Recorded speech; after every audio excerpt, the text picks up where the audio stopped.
Welcome to the Undisputed podcast. I'm your host, Jenny Taft. This podcast is the full show from today's episode of Undisputed from start to finish. They've got a busy slate, so skip Shannon. Let's get to it.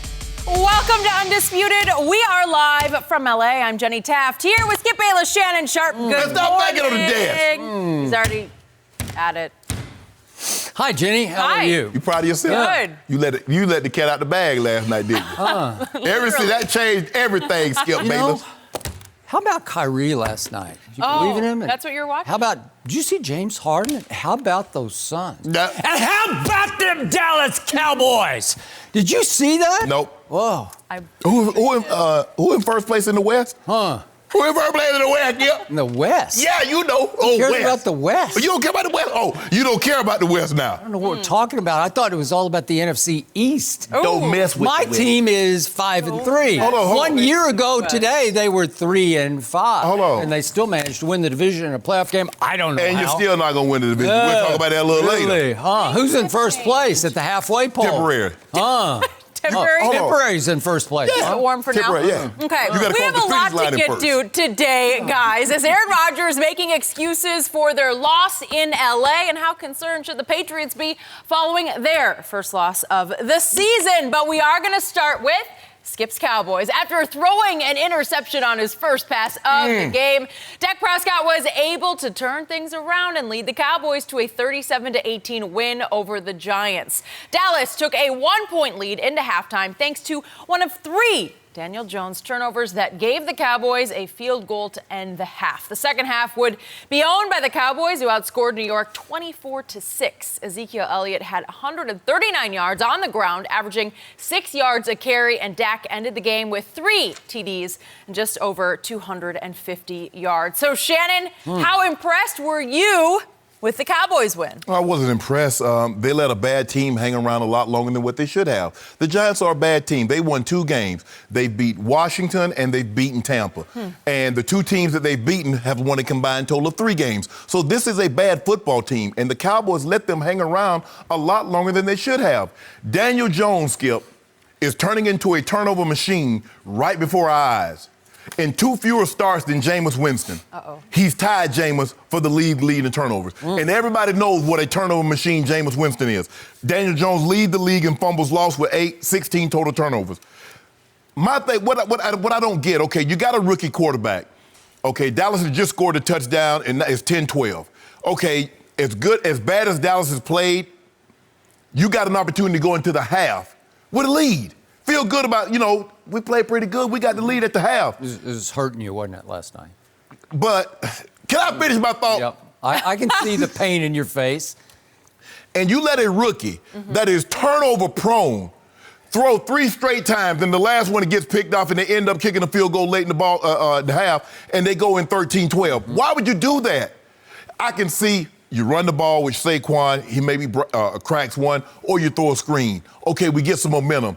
But, Skip, there was too much time to go. If it was 10 seconds in the game, okay, maybe.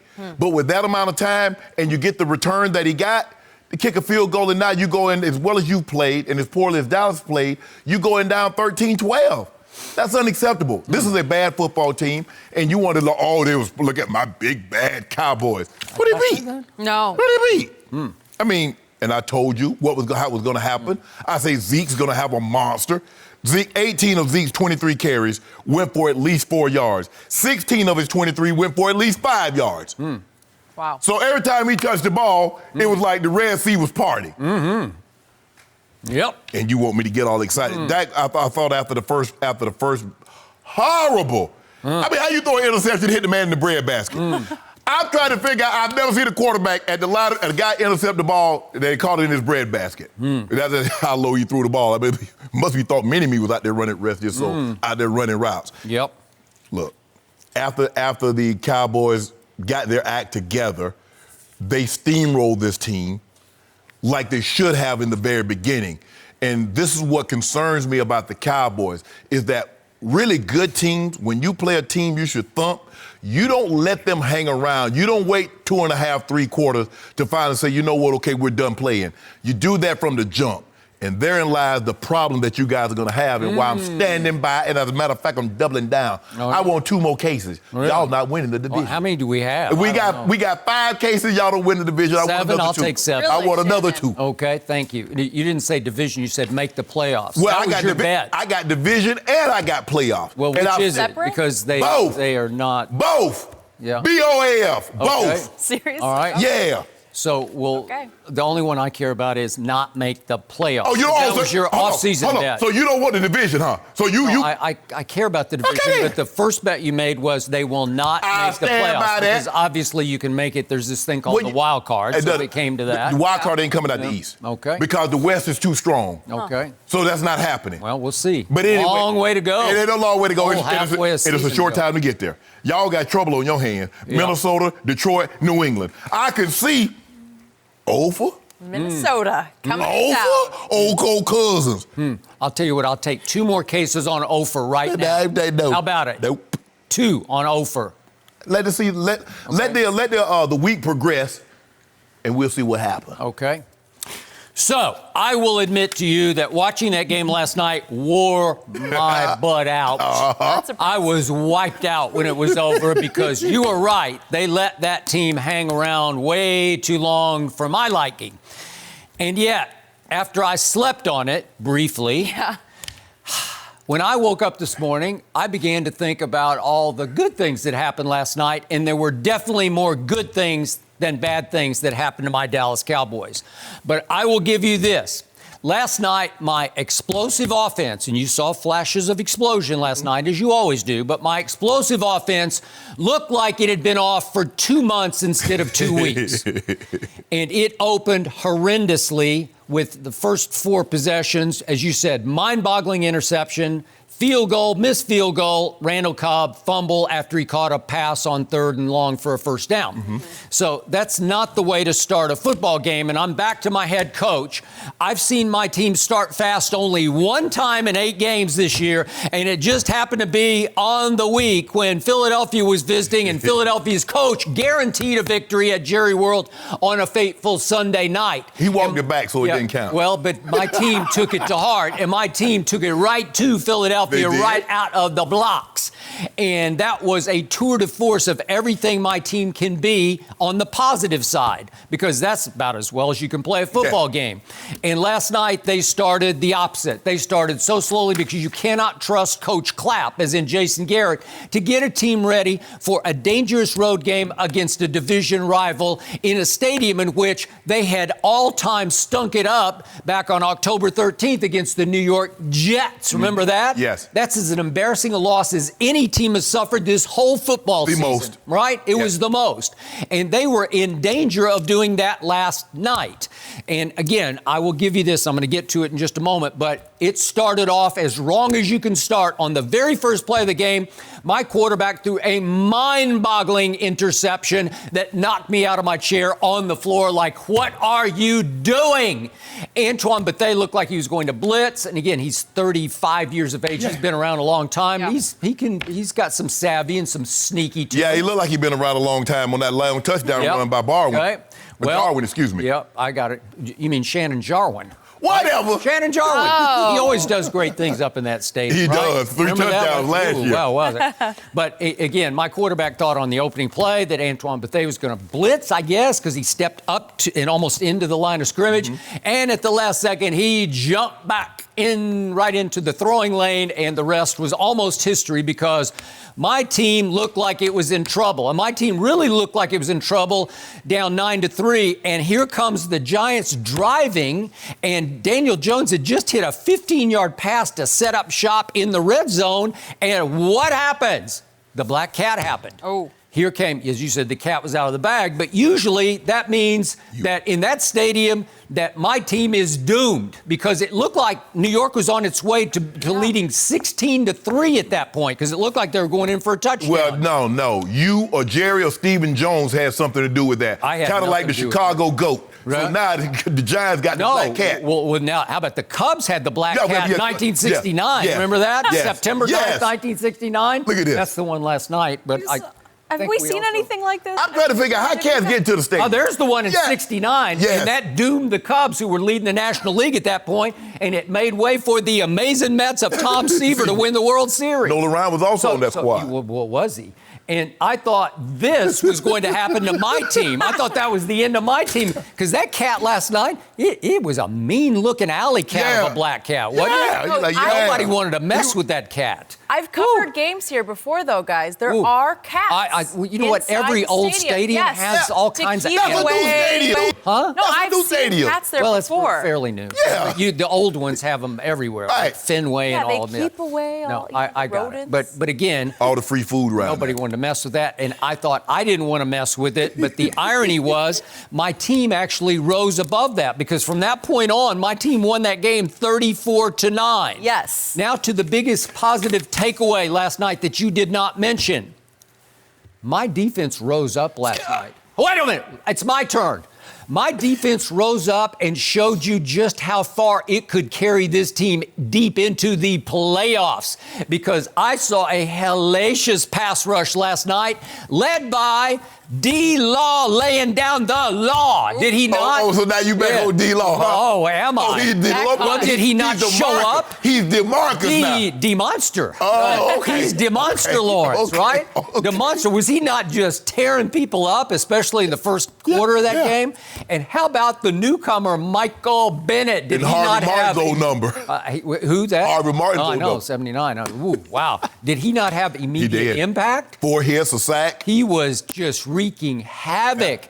And that made way, obvious, for Malik Collins to have a big hit, and Dorrance Armstrong ended the game with a big hit on Daniel Jones, and they terrorized Danny Dimes and made him not worth a nickel. Yeah, right? had... They were all over him, because when he did have time, or when he just got rid of the ball, he was doing some damage, right?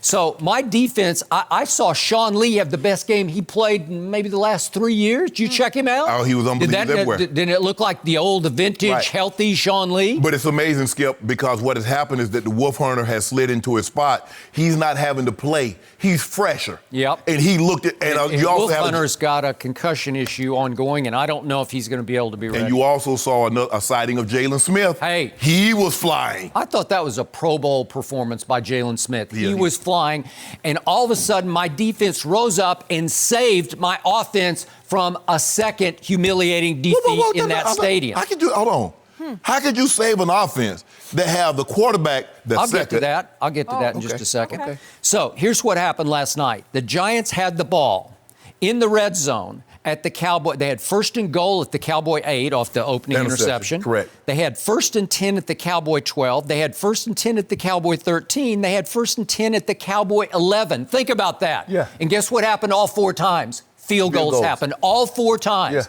Yeah. And how did they score their only touchdown? It was off the throw on 3rd and long that Danny Dimes made to Golden Tate. Right. And if He'd we make could a see heck of this a play, catch. that's a catch worthy. Odell, I don't think Odell's greatest catch ever was much better than this. In fact, I think this was right there with the greatest catch ever. That's a hard catch, man. It's unbelievable. And Byron Jones, can you play it much better than that? I mean, I don't know how you can cover it much better than that. And it took that to set up the only touchdown the Giants scored the whole night. Well, is that good? But, Skip, that's a bad Skip, that's a bad offense. Okay. You know it's bad. So think about this. Oh, well, wait a minute. Is Saquon a dangerous? Yeah. Is Golden Tate? Golden Tate is a horror show for Dallas every time he plays against them. When he was with Detroit, he just tormented Dallas. So you have those 2 weapons. And Evan Ingram, you don't think he's dangerous? Yeah, he's dangerous. If I had a decent quarterback throwing him the ball. Okay. Well, I don't know. He's got a good arm, and he's a smart kid. Skip, you remember after the Tampa game, I said, guys, pipe it down. Well, I said pipe it down. Pipe it down. You know, hey, don't ask us what we think. We selected the guy. We know what we think. Yep. Sherman, Gettleman. I said, hold on, guys. It's one game. Okay. Wait till people get tape on him, and we're going to find out. So Saquon got loose one time on a screen pass for 65 yards. Golden Tate got loose one time and made an Odell-worthy catch for 17 yards. If you take those 2 plays away, the grand total that the Giants registered was 189 yards. That's it. They actually had 271 total, but if you subtract those 2 plays, they had 189. I saw dominating defensive performance. Skip, You know the Giants are a bad football team all the way around. Up there, when you give them that much momentum with the weapons they have, it is danger time. First of all, you're dealing with a rookie quarterback that somehow got into the league and become a turnover machine. Those things do not bode well. If you're a rookie, Skip, it's hard to break that habit. Now, we've seen a few break that habit. Peyton Manning, his rookie year was a turnover machine. He was. But he broke the habit. Jameis Winston came in as a turnover machine, and he continued to go it. Marcus Mariota, he's continued it. Now, Daniel Jones is going to have to rectify this because here's the problem that they're going to run into, Skip. If he's turning the ball over like this, in very favorable conditions, because there was a nice balmy night in New York. Yeah. You know rains happen. You know snows happen. They play Washington, they play Philly in the elements. The only good game in that division, controlled environment, is in Dallas. If he's turning the ball over like this in ideal conditions, boy, they got hell on their hands dealing with him down the road. Hope so, for my team's sake. I'm sure. So, back to my quarterback. Here's why I love my quarterback. He throws the mind-boggling interception to start the game, and then when they get the ball back after the defense holds for a crucial field goal instead of letting them cash a touchdown, first play of the second drive, what does my quarterback do? Well, after he threw the interception, he taps himself like, my fault. He showed everybody. Shut up. Who fault? You want me to take the blame on that one? You know what Aaron Rodgers would have been doing? You guys, what were you doing over there? Don't do that, Skip. Don't do that, Probably Skip. a little of that. He hit the man in the bread basket with the ball. Okay.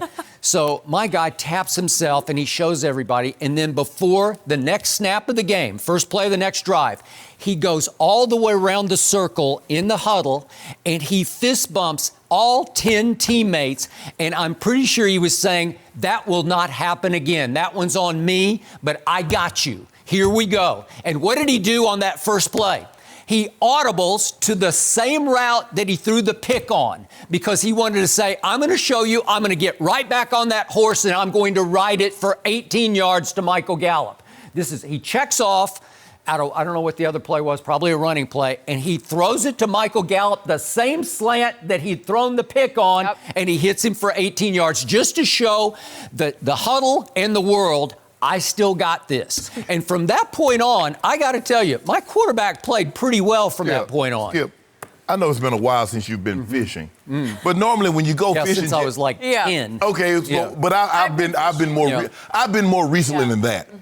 If I go to a nice fishing hole and I catch a mess, we call it down south a mess of fish, guess what I'm going to do? Go back to that hole again. When you playing a bad team, Skip, what you going to do? You go back to it again. You know what? I thought Jackrabbit was all over Amari for most of the game. Am I right? Did he not keep Amari out of that game for a long time? He was pretty quiet for the first half. Early on, and then you saw what happened. Dak was accurate, because, see, this is what could have happened in Green Bay. That was the exact same route that Amari scored on to the other side. Had Dak hit him in stride, instead of throwing it behind him and getting it picked, it hit his head on the goalpost like he did yesterday. What happened in this game? He hit him in stride. Still on. He hit him in stride. Was that not a big-time throw? It was a great throw. It was the game breaker, wasn't it? Skip. But look at this. That's the exact same play he would have had in Green Bay. No, it wasn't the same play because the safety was in better position to tackle him. No. The only thing is he raced him to the corner. The other time he had to turn it, get up in his shadow, and still hit his head on the goalpost. It's a whole different coverage because, yes, it was, because on that one, DeAndre Baker, the rookie, the 30th overall pick, was supposed to have Amari all the way across the field, and he thought everybody was playing zone, and he backed into his zone and let Amari run free. So now it's just a matter of you better hit him in stride, and he is going to hit his head on the goalpost. Right. Against Green Bay, it was double coverage. He had the safety. But here's the thing. No, it was a single high safety that had rotated, but the safety had gotten out of position. Jair Alexander was on his backside. If he hit him in stride like that, he's not going to be able to beat the safety. Turn it up inside. No, he turned it up. Yep. Again, the ball hit him in his hands, and he should have caught it. No, it did not. Stop saying that. So, again, another crucial play happened. It was third and, let me get this, it's 3rd and 3. This is a big carry for him with 13-10 left in the fourth quarter. 3rd and 3 at the Giants' 31. This is a game-breaking play for Dak Prescott. If we could see him drop back to pass.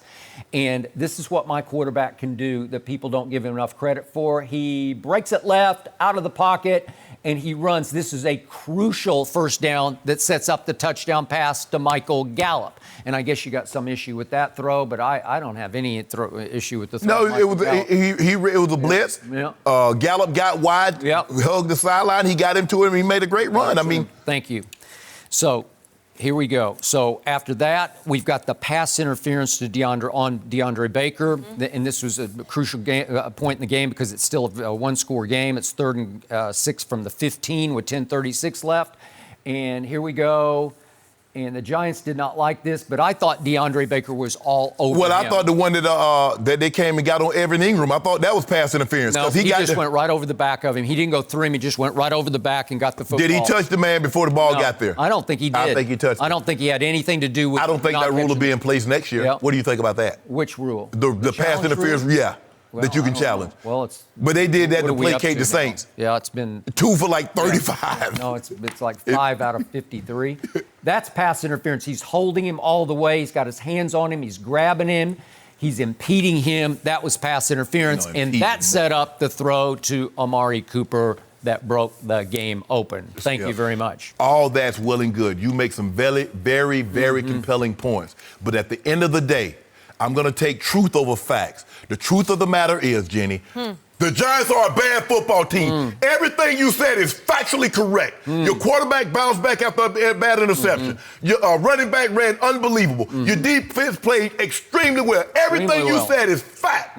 But I'm going to take truth over facts. The Giants are a bad football team. What's the difference between truth and fact? Cause I like truth. Oh, do you? Yeah. I don't know what. Maybe truth is in the eye of the beholder, right? So let me fact is a fact. You can't dispute the fact, but truth is in the eye of the beholder. I can dispute the fact that the Cowboys' defense is this compelling team that gave up 31. Remember, they gave up 31 through like 2.5 quarters against the Pack? That's the same defense. Is that the same defense that allowed Sam Darnold to win Offensive Player of the Week? Now, that's the same defense. It was. See, Slow starts, bad starts. Slow starts. 2 things can be true. I'm a firm believer in that. You know what? My team is starting to come together. You always say that. You always say that. It is. It's always the right and time. I feel good about the springboard of what happened last night into Sunday night versus your. I feel good about it. I'm staying open. Yeah. I've been marinating this meat, these L's. This thing gonna be nice and tender. So when Dak show up, you're ready. They ready for whoa. All I know is my team closed your restaurant last night. After the charter landed, everybody showed up, and you said we're out of food. We're out of we don't have any wine left because you said I drank it all. The L like the Popeye chicken sandwiches. Them thing hot, they fly the Cowboys thing, they flying off the ship. Can't find them. Yeah. Can't find them anywhere. It's all the rage. I told the Cowboys, come back next Sunday. Really? Yeah. Come back next Sunday. Appreciate that, Shannon. Your specialty is chicken sandwich? Yeah, L's. Huh? I thought it was a 5-star. No, I let the L marinate for like 24 hours.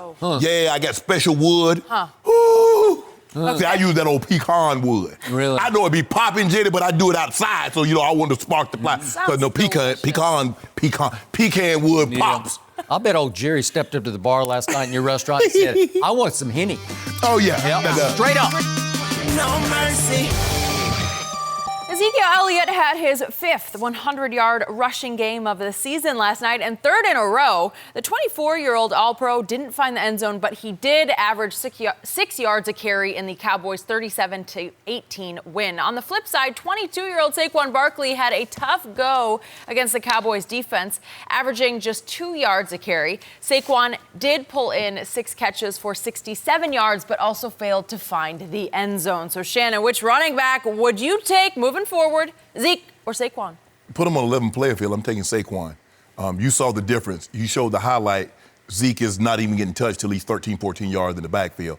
I mean, beyond the line of scrimmage. Okay. And you look at Saquon, he's got 2 guys hitting him before he can get to the line of scrimmage. Skip, I think it goes back to the old adage. I remember the who would you take, Emmitt Smith or Barry Sanders? Well, you put Saquon behind that offensive line that the Cowboys have, and you're going to see things. I believe Saquon would have 200 to 300 more yards because he's more explosive. People don't realize this. Saquon is the bigger of the 2 men. We've had Saquon sit right next to us, Skip, and we could not believe just how big he actually is. Sure. He's 230-plus pounds, probably closer to 235.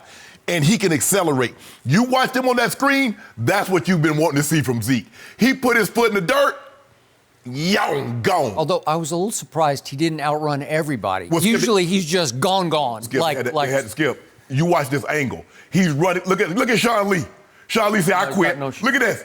Look at Byron Jones. Okay.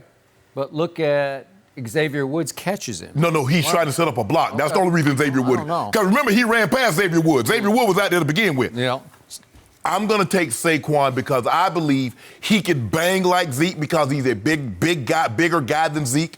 He has more home run potential. I believe he's more of a threat that when the ball is in his hands, to hit his head on the goalpost. So if you put these guys on a level playing field, I'm taking Saquon Barkley because I believe he's the better of the two backs. And, Skip, guess what I can do at the end of the night? What? I can power my phone off. That's what I can do. You got me there. Yeah. I'll give you that. Hard to argue. If we're just talking about football players, if we're talking about on the field, I'm taking Ezekiel Elliott all day and all night, every night, except after hours. I'll give you after hours. But if we're talking about football, last night was vintage, classic, what I don't love about Saquon, because I give you his size, his stature, his thighs. He just doesn't run with the bang that my guy runs with. Skip, I don't see bang in him. Skip, your guy was not getting touched until he got to the safeties. Okay, remember you said that because you're always telling me that they go as Zeke goes? Yeah, you saw that last night. The guy I'm seeing now, Ezekiel Elliott, his long run last night was 19 yards, but he has lost that breakaway burst that he used to have. I thought he had it as a rookie. I thought he had it as a sophomore in the NFL. He really had it at the Ohio State. But he doesn't have that. Now he's more of a fullback of a halfback. Now he's more Earl Campbell than Barry Sanders. Well, Gary Brown, his position coach said it, Skip, he's more of a body puncher. Yeah, He's not a knockout artist. Saquon Barkley is a knockout artist because he'll get you 2, 3, -1, and then hit his head on the goalpost from 70. But Zeke is a battering ram. He is a sledgehammer of a back who can impose his killer will on you because he's got killer will that I do not see in Saquon Barkley. And last night, if you look at the numbers, I've told you this now for 2 years. This is Saquon. And again, I'm in awe of his breakaway, his acceleration speed, because it's just breathtaking. Yes. But last night, he carried the ball 14 times for a grand total of 28 yards with a long of 8 yards. He caught 6 balls for 67 yards with a long of 65, and obviously they let him loose 1 time for 65 yards. Right. So if we take take away the 65, look what he did on 30 touches. It's horrendously bad, right? But Skip, what you're criticizing him for is what you say Zeke can't do. Get the home run. Bobby, so what do you want? There are very few guys that can bang. ED could bang, but ED wasn't the Earl Campbell. ED could hit his head on the goalpost. And sometimes, Skip, and that's what Zeke would do. He'll give you 3, 5, 3, 5, 10. Now, come fourth quarter, those 3 and 5 turn to 10, 15, 20 because we don't want to tackle him anymore. Saquon, Skip, those holes that Zeke had, Saquon would have had 200 yards. Okay, but he didn't have 200 yards. No. Because I don't see him run between the tackles the way Zeke can run through the tackles. Hell, I want to run between those tackles. I can get 56 yards. You know and I know, Zeke can make his own holes on occasion. He can just carry the whole pile with him, which he did a couple times last night. Why didn't he do that against the Rams in the playoff game, remember? Well, I don't know. You see? You say he can carry the pile. Okay, so why didn't your guy, your escape artist, he had on 19 touches other than the one for 65, he had a grand total of 30 yards. That's 19 touches for 30 yards. Well, that's a 1.6 yard average. That's no good. Skip, but I tell you, that's what he is. I mean, if you're a knockout artist, you're gonna swing sometimes and miss. It's the connect that will get you up out of there. It's the 65 yards that shows you the explosiveness, that shows you the acceleration. You see the difference. I mean, we watched, Skip, I don't know if you saw it, Kansas City, when Damian Williams broke free.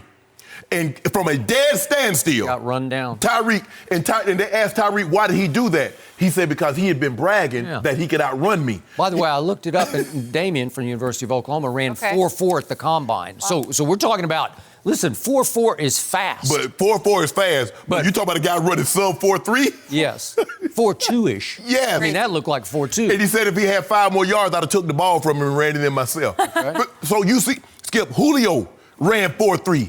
But you see the difference between Julio and Tyreek's acceleration. Zeke ran 4.4.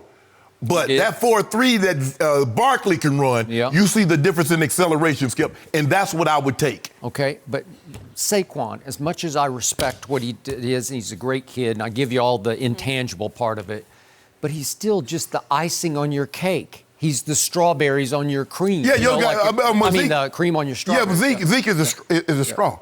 He's stirring the drink. Okay. I've been telling you that. He been stirring the drink. Yeah, I'm glad you finally come to that. How can you stir the drink when you have gaping holes all night? Oh, so now you got gaping holes. That's what you just told me. He does. And he I did. didn't lie. There were, I don't know, 8 or 10 times I'm like, wow. Well, I'm using what you said against me. Yeah. You said you could have got 5 to 6 yards behind the offensive line that Emmett was running behind. Okay. Well, last night I could have gotten 5 or 6 several You could have. I might have paid a severe price. Yeah, you could have. I got tackled. But I could have gotten 5 or 6. You got 5 or 6 probably once or twice. Okay, I promise you that. So what I love about Zeke is he's got that killer in him. He's got that, it's that killer will where he can just wear you down psychologically where you don't want to mess with him anymore. He's like that black cat on the field. That thing looked like it had a snarl to it. Hey, you know that, he was that cat looking around, ain't nobody rushing.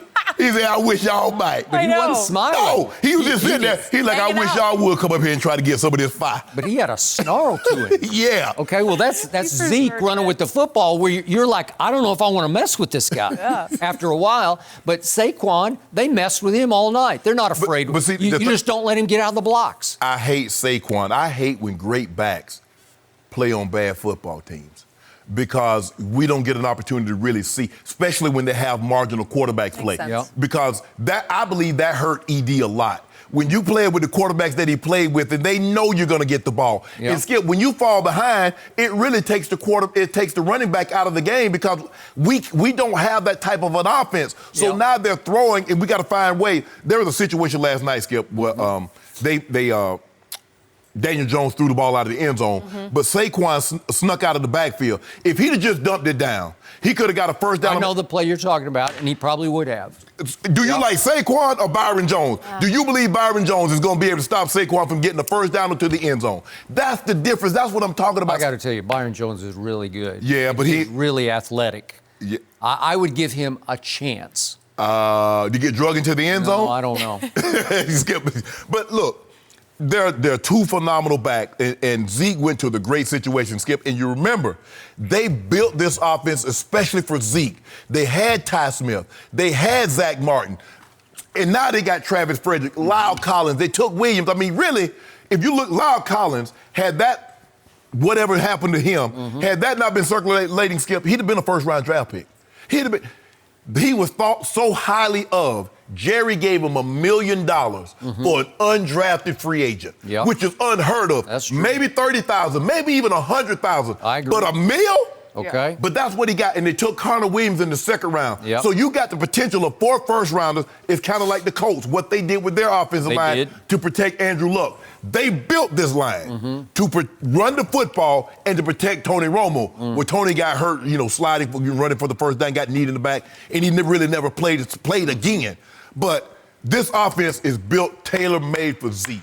Okay. And he's taking full advantage of it.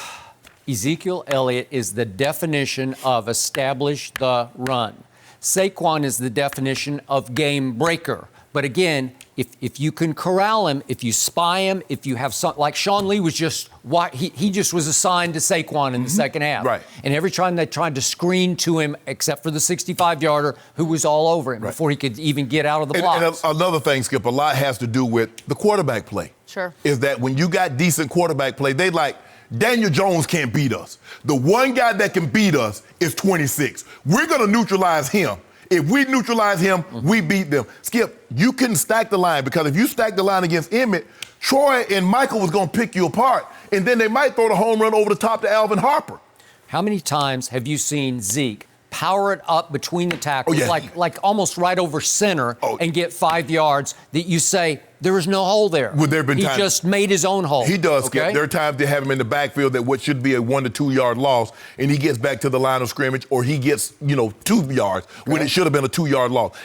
Look, he is a power back and a very compact. I mean, Zeke's what, 5'10", maybe? 5'10"? 5'10"? Is he that even? Is he even? Solidly built, compact. Like you said, he's not that home run like his sophomore year when he ran wild the last 4 games of the season. He's not that back anymore, Skip. But don't look. Would I be surprised that when it's all said and done, I look up, damn, 3 of the first 4 years, Zeke led the league in rushing. Would I be surprised? No. Okay. Zeke has the best body lean of any back I've ever seen in all the years I've covered and watched pro football. And body lean is willpower. It's fearless, because to have the body lean he has, you're going to have to take a bunch of big hits right in the mouth. Right. He takes a bunch of them. Right.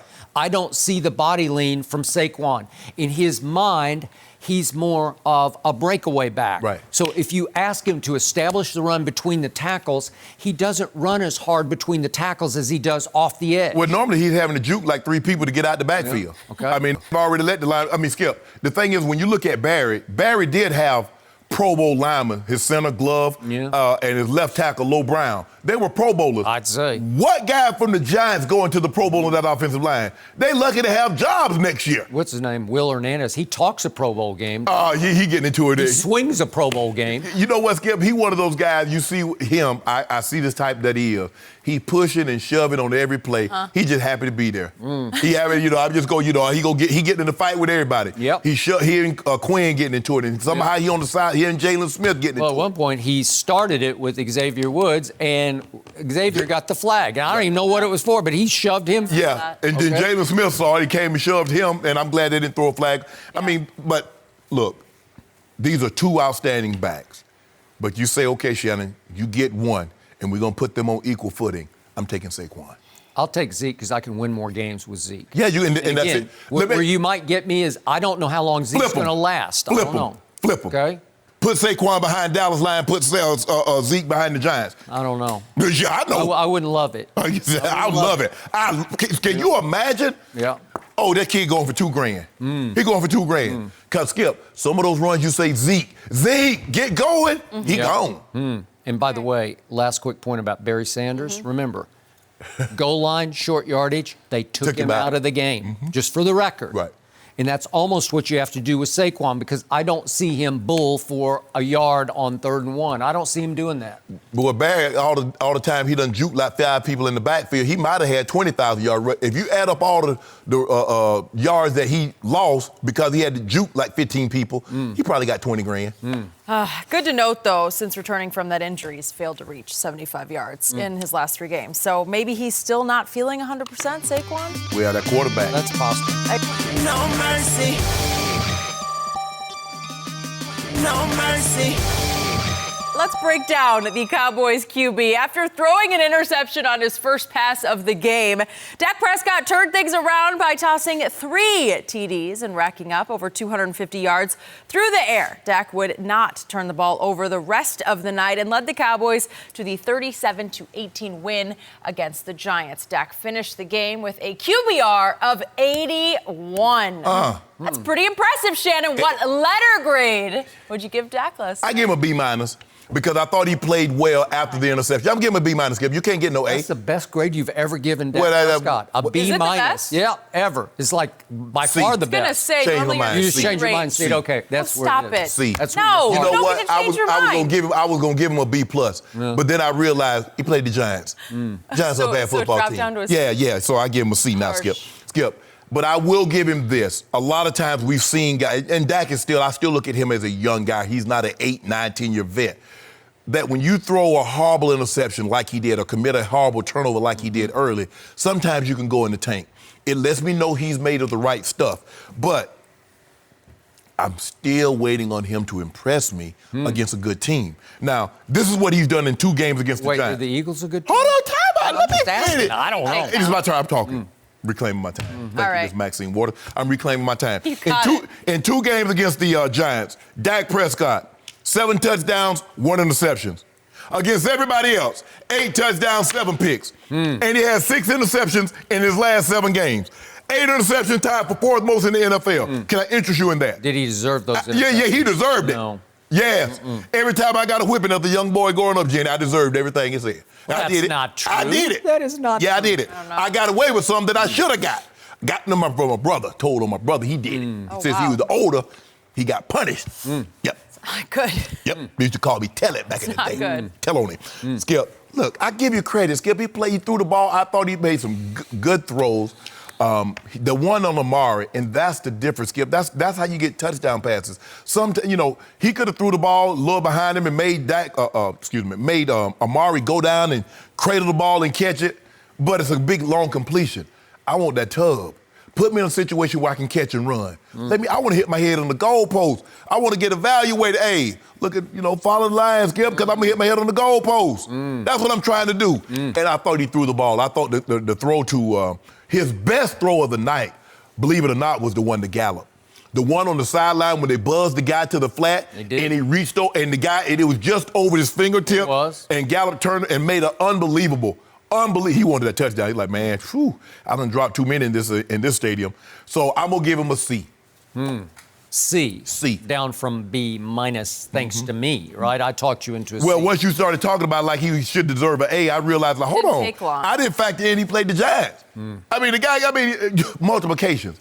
If you're a senior and you get multiplication, how you going to get an A for that, Jenny? That's multiplication. Now, you want advanced trigonometry or calculus, come see your boy. 5 seconds to change your mind. Don't see me on no math. I don't do no good in no mathematics.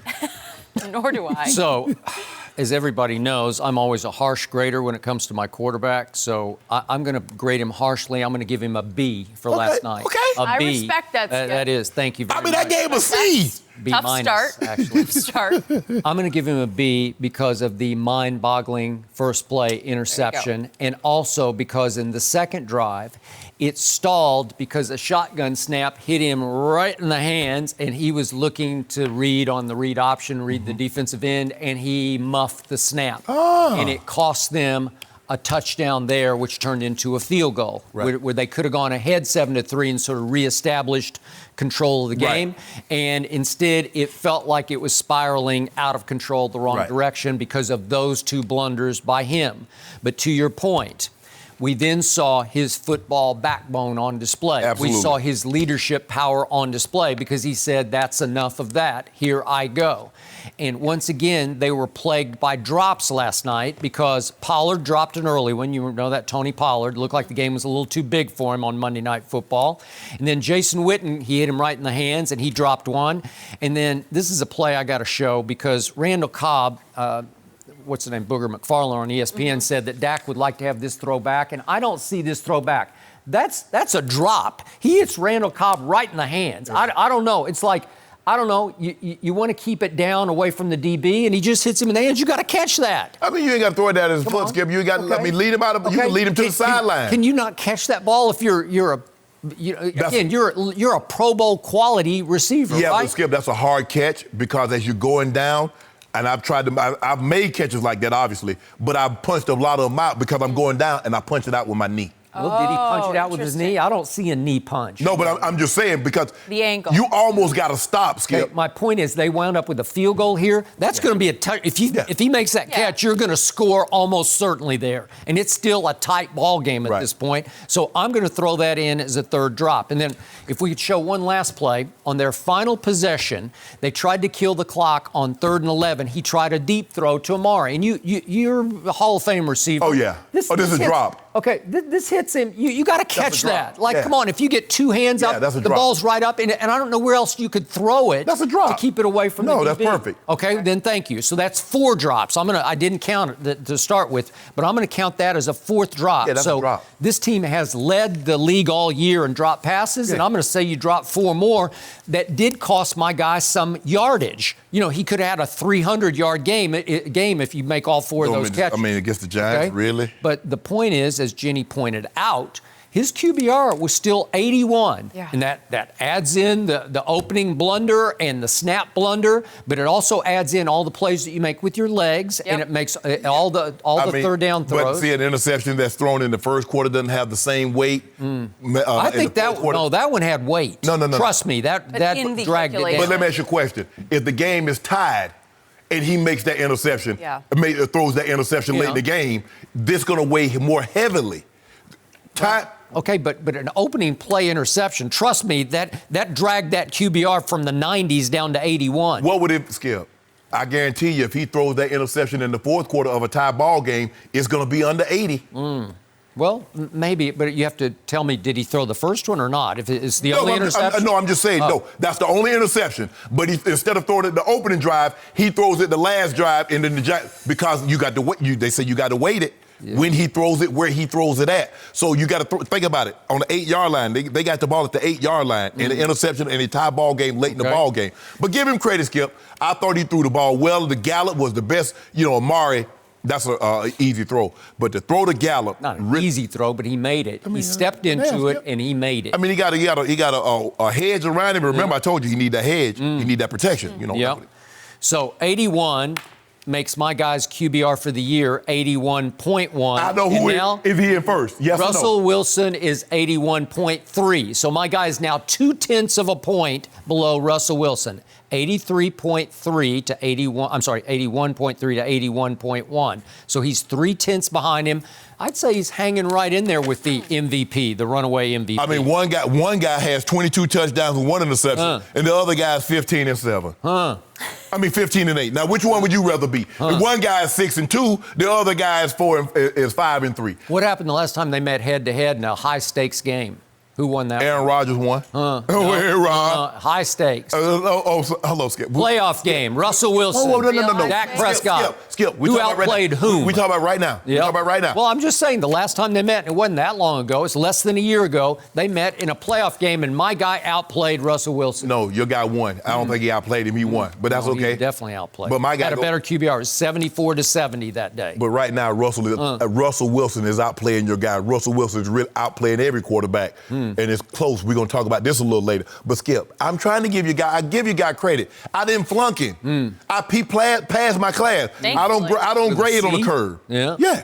And by the way, my guy got another sweet little throw to Randall Cobb for a touchdown canceled by it was actually offsetting penalties, but that was a nice throw, too. Skip, I could have threw that one. You could have threw that one. Well, sweet little move. Karen, our stage man could have threw it. Karen, you could have threw that touchdown? Yep, she said yeah. You could go left-handed Jenny could throw that one. She could have done it left-handed. Yeah, no big deal. She is left-handed, so. No problem. She definitely not throwing it right-handed. Skip, okay, I passed it. Aren't you happy? But you beat the Giants. Yep.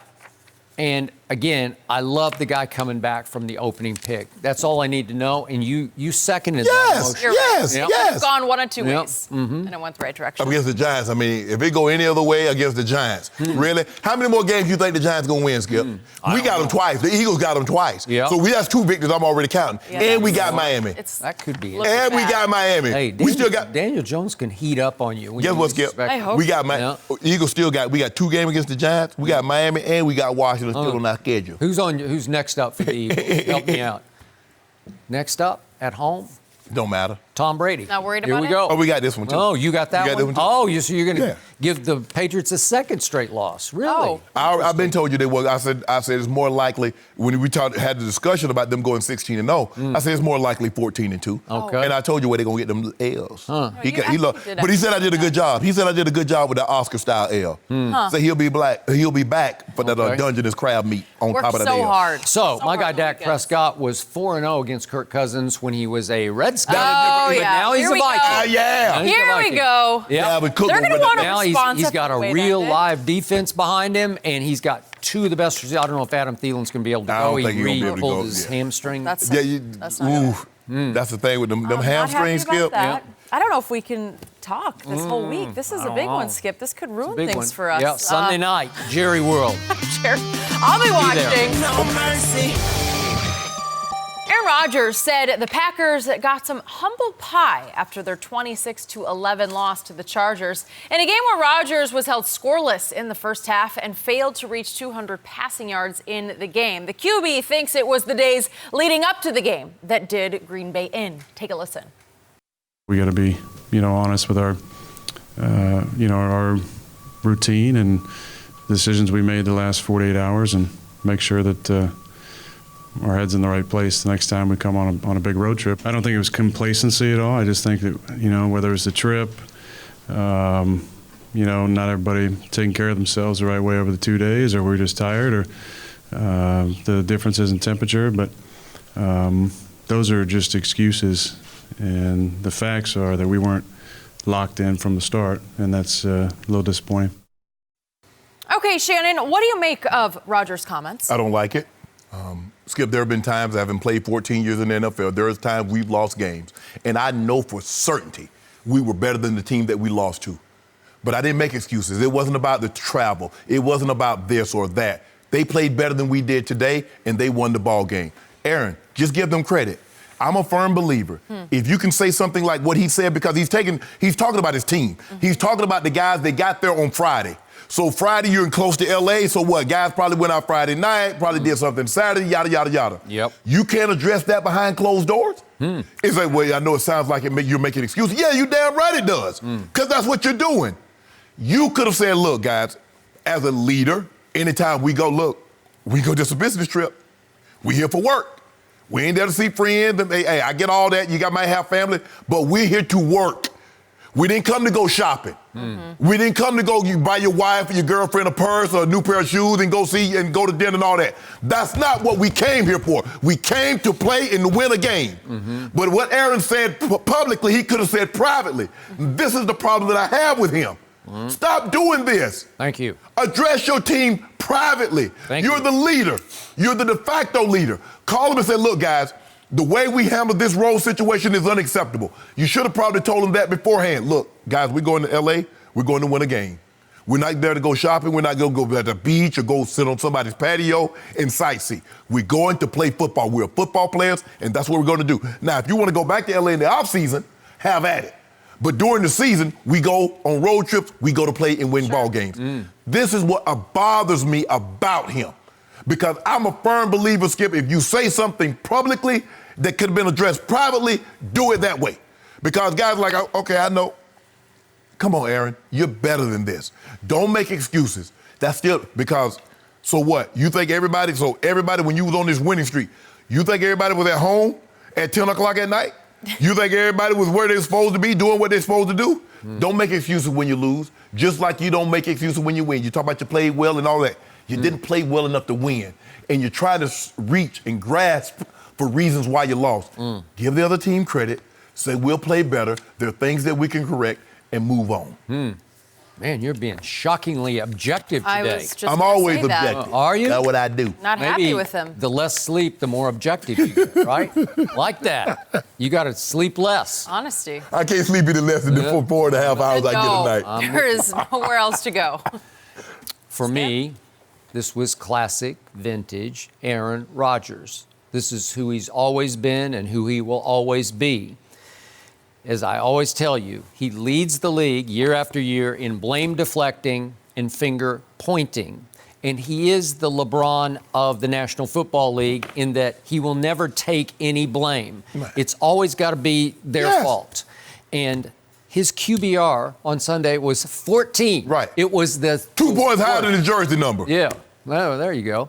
And it was 4 points lower than Mitchell Trubisky's at Philadelphia. It was the worst of the NFL weekend. The worst, 14. And you're saying, don't look at me. Don't blame me. We got issues. And that was the first veiled shot he took at his young, new head coach, right? Because he's saying, well, we've got to be honest about our routine and the decisions we made the last 48 hours. And that, I think, is the shot to the top, to the coach. Maybe next time we don't leave on a Friday, we leave on Saturday. Right. Because they came 2 days early. And then he continued to take shots at the team. Maybe you didn't take care of yourself the right way to all of the points that you just made. Harsh. And my favorite part of this was, to your point, that he says, Aaron says, whether it was the trip, not everybody taking care of themselves, or maybe we're just tired, differences in temperature, but those are just excuses. Well, you just planted 4 excuses in a row in the psyches of Packer Nation. You know, you said, well, these are all the reasons we lost, but those are just excuses. Just ignore those. No, you just made them, and then you tried to walk them back, basically, or disqualify them. Oh, well, they're just excuses. Well, you just made 4 in a row. Way to go, Aaron. And he knows all too well, because he's the shrewdest of operators. He knows he just planted the seeds of excuses in everybody's mind, including the media's, where they'll say, well, maybe this was the other player's fault. Maybe it was Matt LaFleur's. The young coach screwed up. He chose the wrong routine to get ready for a game at Chargers. It varies from team to team, Skip. But all my years of playing with Mike Shanahan, when I was in Denver playing under Mike Shanahan, we never went anywhere. I don't care if we was going to Miami. I don't care where we were going. Really? We went the day before. Now, we were playing when I was in Baltimore with Brian Billick, we go to Arizona, we leaving 2 days before. With no curfew. We went to the Super Bowl and didn't have curfew. Had one rule. Some coaches don't have a whole lot of rules when you go. He's like, I expect you to be men. I expect you to conduct yourself as men. Understand that everything that you do directly plays a role in how well we play. So you understand that. But Skip, if we lost the game in Baltimore because we went west 2 days earlier, I wasn't going to use that because, hell, half the guys wasn't in. We had a night game was sneaking out and going to play. That's who they were. Don't make excuses, Skip. I hate when people make excuses when they lose. Eat it. Own it. We lost. We didn't play well enough. They played better than we did. There'll be another game, and we'll be ready to play. But when you start talking about the temperature, Skip, and I get it. Being in Denver, when you're in Denver and here we go, we got to go sometime. We had to come to San Diego to play. Or we got to go, man, we got to go to a warm weather. It's been 20 degrees. Yeah, it's a change. But I ain't making that no excuse. I'm like, whoo, boy, that thing feel good. All of a sudden, I'm going from catching passes in 20 degrees to catching footballs in 75, 80, and I'm going to complain? I wish I might. So I'm going to say this one more time. This is exactly why I'll take my quarterback over that quarterback. This is why Dak Prescott is the unquestioned leader of the Cowboys, because he doesn't do that. No, he wouldn't do it because you know what happened is that he's been the leader for so long, and there's nobody to check him. He'd had one time to call that out, and I'm going to pull him to the side like, Aaron, this is how I think you should address it. Because it sends a bad message when you say these things publicly when you could have addressed it privately.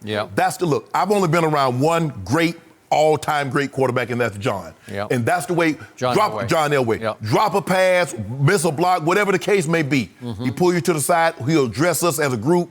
We need to play better, blah, blah, blah. I don't think our focus was where it needed to be. And that's the way he handled that. That's what leaders do. Why did the media, why did Packer Nation or anybody else need to know there was some things? Because what he's saying, I believe there were some guys that came to L.A. with an alternate, with a secret agenda. Football wasn't the only reason they were coming here. Bro, that's that privately. Okay. So I think one member of the Packers hierarchy tried to put Aaron back in his place in the offseason. It was Mark Murphy, according to that Bleacher Report. Remember this? Where reportedly he told him on the phone when he was saying, I have hired the young Matt LaFleur.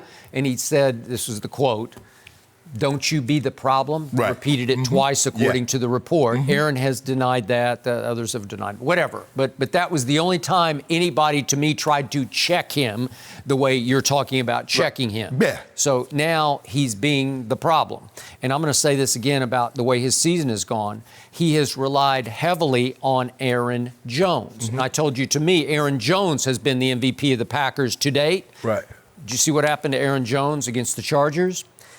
He carried the ball 8 times for a grand total of 30 yards. He caught only one ball for -1 yards. And you know what he did to Dallas? He just tore Dallas apart. What he did in Kansas City. Okay? Huh? And what he did in Kansas City. Okay, what he did there. He went crazy. So all of a sudden, Aaron didn't have that security blanket.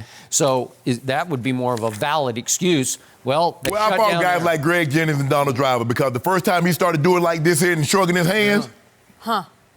There's a fine line there, right? I'd have checked that. Yeah, if you're motivating your teammates or if you throw them under the bus. How long do they want to deal with that? But in those days, Aaron Rodgers was all caps Aaron Rodgers. He was unquestioned. You know, he was. It's hard for Greg Jennings to even. Yeah. You know, he's still a young receiver. I can't. I did, Skip. I made the mistake. I was open one time, and John didn't throw me the ball, and I'm like, yeah, pull me to the side. Yeah. Don't ever do that again. Yep. Huh. Don't you think if I saw you open, I would have thrown you the ball? Yeah. And conversely, he didn't do it to you either. Never did it. Never did it. And that's what I'm saying. Yep. I understand there's hierarchy in any professional, in anything, Skip, but if you think I'm anything less than a man because you have a hierarchy, you're higher up in this organization than me, you're sadly mistaken. The other thing about watching Aaron after the game was he was strangely upbeat to me. Like he didn't seem to be taking it very hard as the leader of the team, the tone setter. You know, after the Patriots got run over at Baltimore, Brady was like taking it hard. Like a morgue. Belichick and Brady both is just like. Well, I can't tell with Coach Belichick. No, Coach Belichick is always a morgue. But Brady was not happy. Right. And Aaron seemed sort of relatively like. And normally, Skipper, you lose a game, the worse you play, the more somber you are. Because you understand that my play directly affects how we go offensively. And especially when you're Aaron Rodgers or Tom Brady, they know they need to play well in order for their teams to win. So normally, if you play bad, you're like, hey, I stunk it up today. I didn't play well enough. I don't want to hear that. Yeah. I don't want to hear nothing about no weather. I want to hear nothing about no travel itinerary. The Packers' loss was worse than the New England loss. They got beaten worse than the Patriots got beaten. Yes, absolutely. Yeah. Absolutely, yes.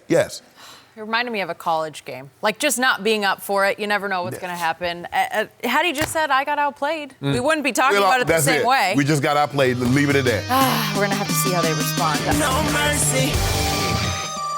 After throwing an interception on his first pass of the game, Dak Prescott was able to turn things around and lead the Cowboys to a 37-18 win over the Giants last night. Dallas took a 1-point lead into halftime thanks to one of 3 Daniel Jones turnovers that gave the Cowboys a field goal to end the half. The second half would be owned by the Cowboys, who outscored New York 24-6. Ezekiel Elliott had 139 yards on the ground, averaging 6 yards a carry. Dak ended the game with 3 TDs and just over 250 yards. We're now joined by Super Bowl champ and Fox College football analyst Reggie Bush. Good morning. Good morning. Welcome back. Morning. Reggie, in your opinion, do the Cowboys look like a playoff team after what you saw last night? No, I don't think they look like a playoff team last night, but thankfully you don't need to look like a playoff team right now at the halfway point. Because what they have to do is win their division, right? And right now, I think it's very winnable. It's going to come down between Philadelphia and between the Cowboys. But November and December is when you separate, right? That's when you separate the pretenders from the contenders. And next week, it's about to get real for the Cowboys because they play Minnesota. Yep.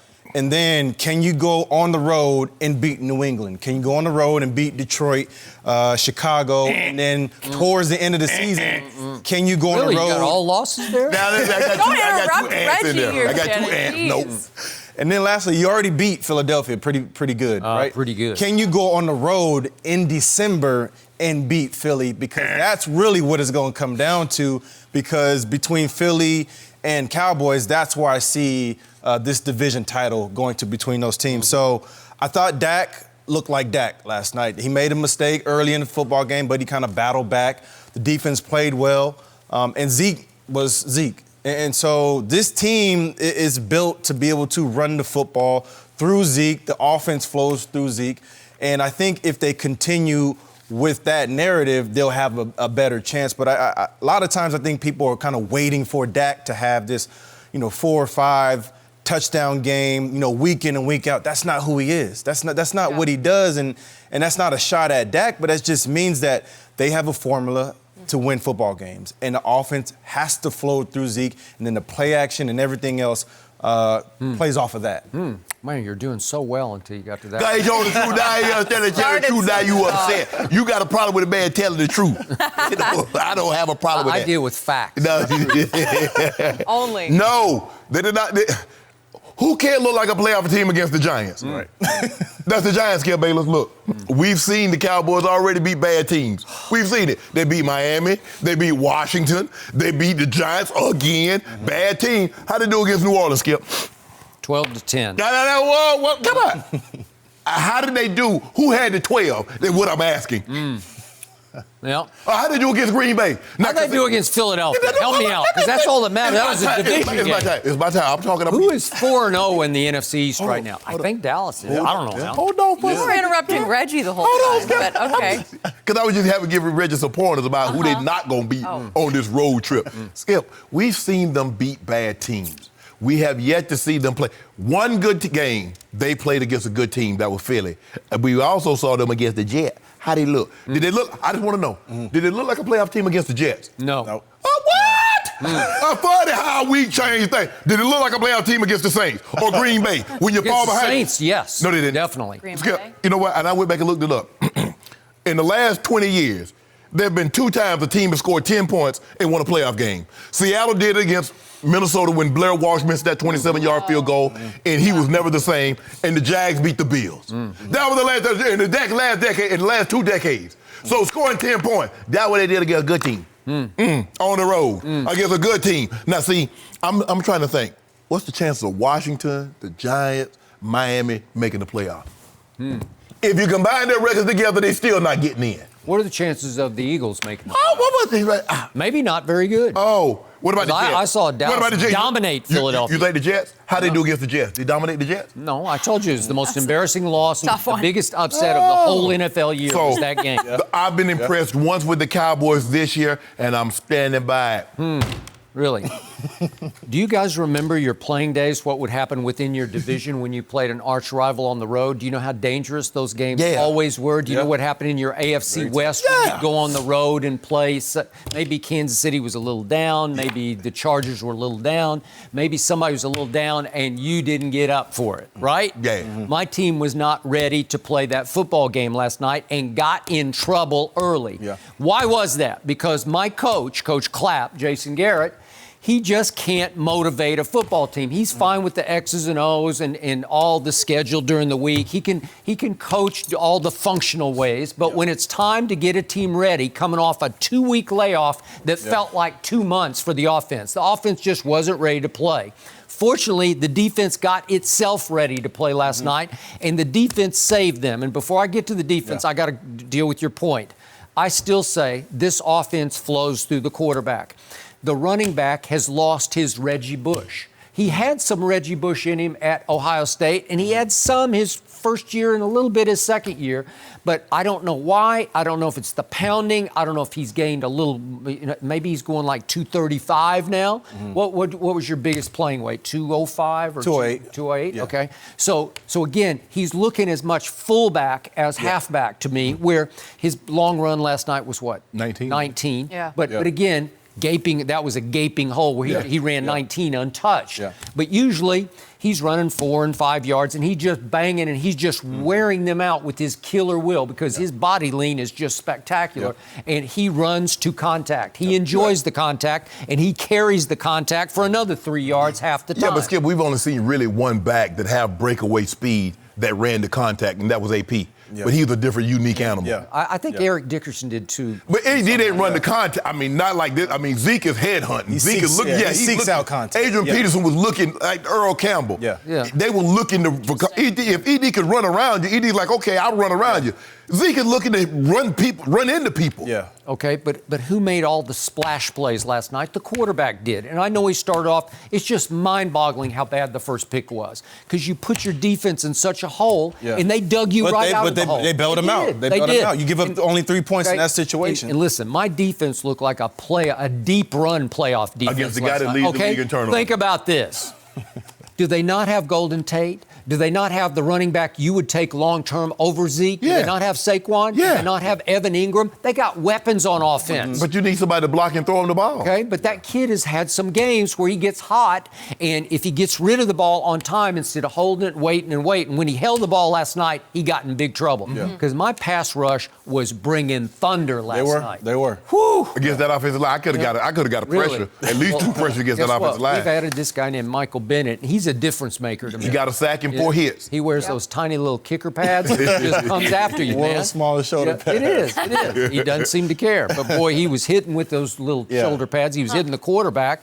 And the whole – listen, Sean Lee played his best game in at least 3 years. And that's what I was impressed by, is that the defense – really still play well without their star linebacker, Leighton Vander Esch, who was on the sideline. Sean Lee stepped in, looked really good, like you just said. Jalen Smith, the D-line looked pretty good. And so you do have a defense that can travel, right, on Let me the ask you a road. question. And that's the one thing that you can depend on. Let me ask you a question. You turned the ball over that night in New Orleans. You winning that game? Yeah. You can do that against a bad football team. Yeah. You can give them the ball on the 8-yard line and you do. Turn the ball over to New England. Yeah. Not New England. New Orleans. Turn the ball over at Lambeau and see what happens. Well, wait a second. If they turned it over against Teddy Bridgewater, I think the defense would have done the same thing. I don't think so. Well, I don't know. I don't think so. Well, so, Jenny, back to your question, because right now the path to the Super Bowl in the NFC looks like it's going to go through either San Fran or through New Orleans. Yep. And so you turn the football over to either one of those teams in that same exact scenario, that's going to be 7 points. Right? And that's going to be, and if it's in the playoffs, right, it's magnified 10 Pay times. double. You pay double for turnovers in the playoffs. Yeah. And you know your guy is capable of having multiple.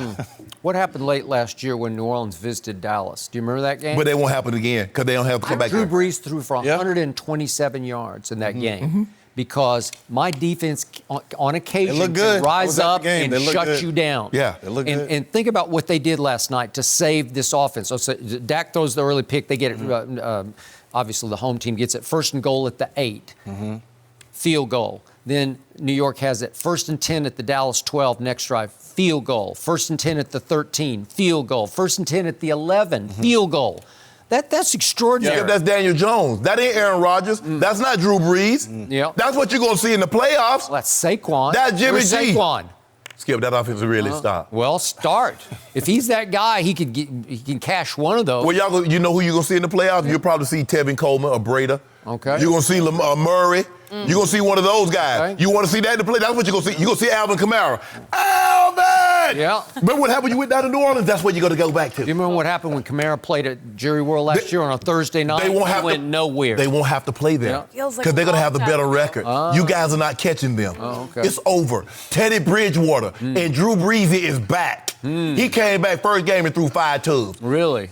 Yeah. All I care about is that they win the division. It's going to cost you so much. Y'all not winning the division. Y'all not winning the division. Really? I think we're in perfect position. Yeah, I love it because I love the horse that's out front, and then the other horse come behind him and get him at the tape. Yeah. Oh, that's how it works. Yep. Get him at the tape. And then what? It's gonna hurt you so bad. This is gonna hurt, Skip, because you had to leave for a long time. It hurts more to be out in front. See, a person that's never had. Don't have anything.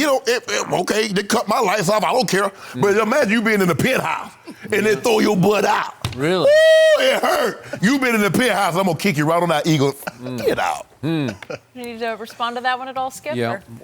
The point is, my quarterback made a horrendous mistake to start the game, and then he patted himself saying, "My fault." Whose fault was it, Reggie? Who threw that ball? Okay, Hit the man in the breadbasket. He took it publicly. Okay, let me ask you a question. The blame. Okay, you said you said they had it 1st and goal at the 10, 1st and goal at the 11, 1st and goal. Okay, that's New Orleans. They're gonna keep him out the end zone 4 times. We're talking about my quarterback. No, I'm saying no. You say your defense. You say your defense. No, my I'm defense. talking about my quarterback's football. Oh, but your quarterback. So Skip, he played good. Okay, what did he do? The next time they had the ball, second possession. This is the next play. It's the second play of their offensive game. He goes all the way around the circle in the huddle, and he fist bumps all 10 of his teammates. That's a sign of a great leader. Yeah, I got this. It was my fault, and it's not going to happen again. And then he checks out of the play called at the line of scrimmage so he can throw the same slant to the same receiver that got picked. So he throws it to Michael Gallup for 18 yards just to say, watch this. I'm going to get right back on this horse, and I'm going to ride this. Reggie, did you see 56 for the Giants out there? I did. You see, Lawrence Taylor was he? I saw him on the sideline. Okay, what about Lawrence Taylor? Yeah. What about 92? Was Strahan out there?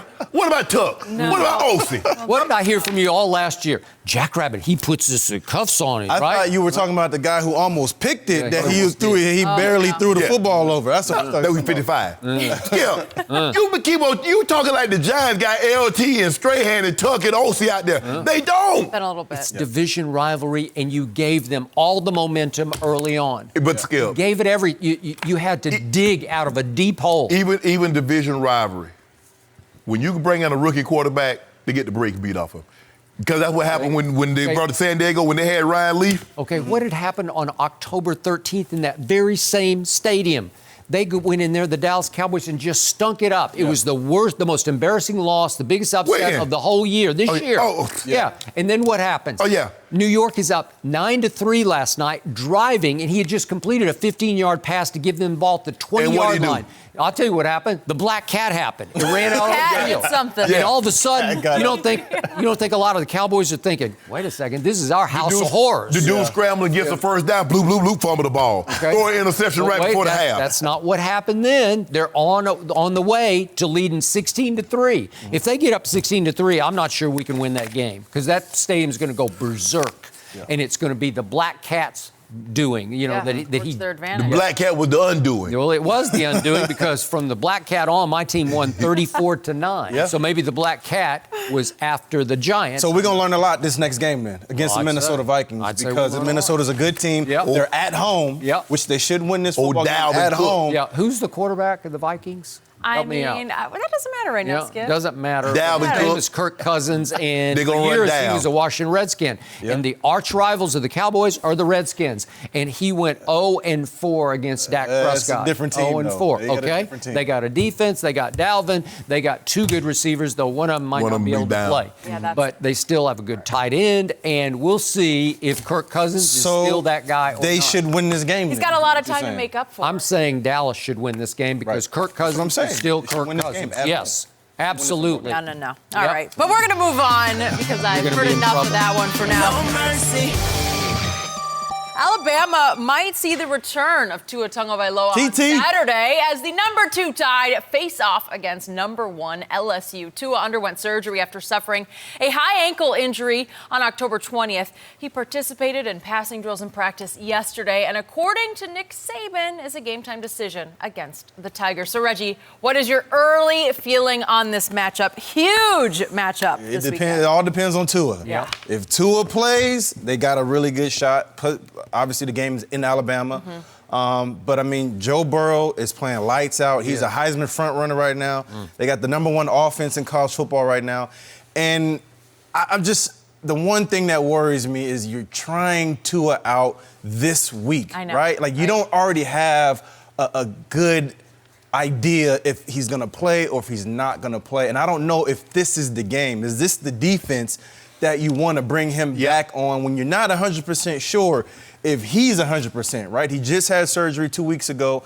Now, I didn't know about this new surgery that they got that helps you get back a lot faster. It's wild. It is crazy. I wish I had this when I was playing. I probably would have got back a lot quicker. But it really all is dependent on Tua because I think also this game could be the difference in who wins the Heisman, right? If Tua plays lights out. Oh, Tua finna win the Heisman on this game right here. Oh, is he? Yeah, he gonna throw 5 tubs. Okay. Come back, throw 5 tubs. I got TT. You have no concern on the injury? They won 31 straight. They don't lose there. Yeah. Now, this is a different type of LSU team, Skip. Normally, they'll run the football, play defense. Now they'll strictly spread it, throw it down the field. Neither defense is what we would typically think of as an LSU or an Alabama type defense. Yeah. But them wide receivers, see, the thing that could cause Tua a problem, which is pressure, LSU doesn't do a great job of generating it. And what Tua does is that all he needs to do, Judy, Ruggs, Devonta Smith, just put in the hands quick, and we to the house. Jerry Judy cannot be covered. He is one of the best. And then we got Ruggs, and we loaded. Yeah. Bama. And we got to keep it. Kate, like, you actually think he gonna lose in Tuscaloosa? You actually think that Cam or somebody? I've seen LSU win in Tuscaloosa. Wasn't it 9-6? Wasn't that? That was in Alabama. Wasn't that in LSU? I thought that was at Tuscaloosa. I'm not going to say they don't have a shot because Joe Burrow has showed up in all the best games. When they needed him the most, Alabama, he balled out. Hey, he shows up and plays well in the games where they need him most.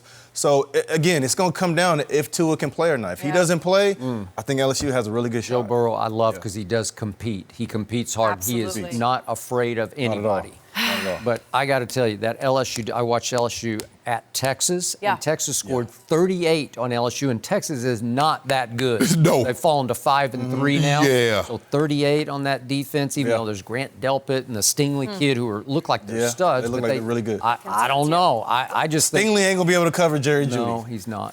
Tua had probably about 350, 400. Yeah. Can you just cool it with Yeah. the Tua? I You think are you got obsessed this. with the I guy. think you got this. And then guess who ain't gonna win the Heisman? Your guy. Who? You know your guy. Jalen Hurts? He's not out of it. He out of it. Yeah. When Tua throw these 5 and 400, he out of it. Yeah, if Jalen Hurts could play dual safety, if he could be both the safety Whoa, and you, whoa, maybe whoa, they could whoa, win a whoa. game. Well, And neither one of them turned the football over. No. So that's the one thing I the love other about thing. both these quarterbacks. Coach O winless against Alabama. He'll keep that since streak taking alive. over for LSU. Keep that streak alive. That's the number that concerns me a little bit. But hey, got to make up for some stuff. Reggie, good to have you as always. Mercy. The Patriots suffered their first loss of the season by 17 points to the Ravens on Sunday. Yesterday, Tom Brady said New England can't get too high or low based off their last game. Check out what the QB had to say. You just have to ignore the hype, and when everything's great, it's really not, and when everything's bad, it's really not. You have to evaluate these weeks for really what they are. You know, even though we've been winning, we certainly know that it hasn't been great and that we're just this unstoppable team, and we have to play good. That's ultimately what it comes down to. Now joined by Fox NFL analyst Eric Mangini. Good morning. Morning. Now, knowing that you were Belichick's right-hand man after this loss, how concerned are you about the Patriots? Well, I think Tom just encapsulated the Patriot way in a very short few sentences. You don't get too high, you don't get too low, and even when things are good, they're not really good, and there's issues. And you look at last game, and it wasn't consistent with the way that they do things. To have the encroachment penalty on the 4th down, which sets up the touchdown, then you've got Edelman's fumble, and then you got Tom Brady's interception, which really is completely uncharacteristic because he just kind of threw it up there, and to be out to lose the emotional game early in that as well. That all those things are not in line with the way that they do business. Now that being said, the problems they have are real. The problems they have in the offensive line, those are real and they're not going away. And they really haven't faced anybody in that first part of the season, except maybe for the Browns, that could create problems. And you saw the Browns had a chance to win that game if they could have gotten out of their own way. And then now you go to Baltimore and you see the issues they have there, losing their tight end. Gronkowski's one component of that, but then you lose Mike Devlin, the tight end / fullback, not having a consistent kicker. Tom's ability under pressure this year has been down substantially in terms of completion percentage. They're running the ball for almost a yard less than they historically have. They're going to struggle, and there's going to be a lot of hurdles for them to overcome, especially over the next 4 or 5 weeks where they've got really challenging opponents, totally different than what they saw in the early part of the season. And this team is going to have to evolve like they traditionally do to fix the problem, and not fix the problem, but to continue to disguise the problems that they inherently have. Well, I was always concerned because I don't think the offense has played, with the exception of Skip of the first game, Pittsburgh. I don't think the offense has really played particularly well. The defense has been outstanding, but my question was always, E-Man, who have they played? They played very marginal quarterbacks, and they've taken full advantage of that. I think the thing that will concern Coach Belichick, even though they gave up 7 yards a carry against Cleveland, he was like, we was more concerned about the passing game. And so you hitting us up at the end of the game, you're running draws and things of that nature. The Ravens rushed for 210 yards when you know that's what the Ravens want to do. So that's what's going to be most upsetting with him. He prides himself. He loves, and you know this, Coach, he loves big linebackers. You play two gap because you want to shut down the run. And they ran whenever they want to. They got as many yards as they wanted to. And this is what's going to be concerning to him. He likes guys that can set the edge. Well, when Lamar Jackson wanted to turn the edge, he got the edge. When Mark Ingram, whatever he wanted, he got. That's what's going to be upsetting with him. And like you said, they got some teams that can pose this defense some problems moving forward. The Cowboys, because they can run it and they can throw it. The Eagles, it will be a problem for them when they come off this bye week. That's going to be a problem. So they have some teams that can exploit some of their weaknesses. And you have a team, the Cowboys and the Eagles, somewhat can get after you. Now, and I've told Skip this, Tom has not played as well as Tom would have liked to play. I think sometimes we get enamored with whether they're 8-0 or they're 7-0, and Tom Brady's the quarterback. But if you look at his play has been down from where it was the last several years. And there's no way to skirt that. And when you can't run it, Skip, it's kind of hard to hide your quarterback with some of the flaws that he has, especially in his later years. He's still Tom Brady. But when you can't run the football and you can't protect him, you're setting yourself up, you're asking for trouble. So all year you sat in that chair last year and said, Tom Brady is in dangerous decline. And I'm going to remind you of some of the losses they suffered. At Jacksonville was embarrassing. They lost at Detroit. Remember that? They blew the game in the end on the last play at Miami. They went to Tennessee and just got blown off the field. They got embarrassed at Tennessee, and they did lose at Pittsburgh. So there are a whole bunch of losses going on where you're over there just saying, boy, I'm not seeing the same Brady anymore. And then all of a sudden, it got late in the year and they clicked, and all of a sudden, what else clicked? They led the league, the playoffs in rushing with Sony Michel, who right now is either banged up or slumping or in Bill's doghouse. Something's wrong with him because he doesn't even remotely resemble what he was during the playoffs last year. That has a lot to do with an offensive line that you can just patch up so many times, and even the great Dante Scarnecchia can't work his magic when you just don't have enough ability. When you lose a potential Pro Bowl left tackle, a first-round pick in Isaiah Wynn, and you lose the anchor of that line, that center, David Andrews, who might not be a Pro Bowler, but he is the guts and the brains of that offensive front. Well, they were counting on Isaiah Wynn to come back, especially after letting Trent Brown, because Trent Brown had an unbelievable season last year, and he parlayed that into big money going to the Raiders. And so now you lose a left tackle, which is the most important position for. Did you say he's one of the hugest human beings you've ever He's seen? gigantic. But you figure it's Nate Soldier, it's Trent Brown, it's Isaiah. Right. This is their fourth left tackle. Yes.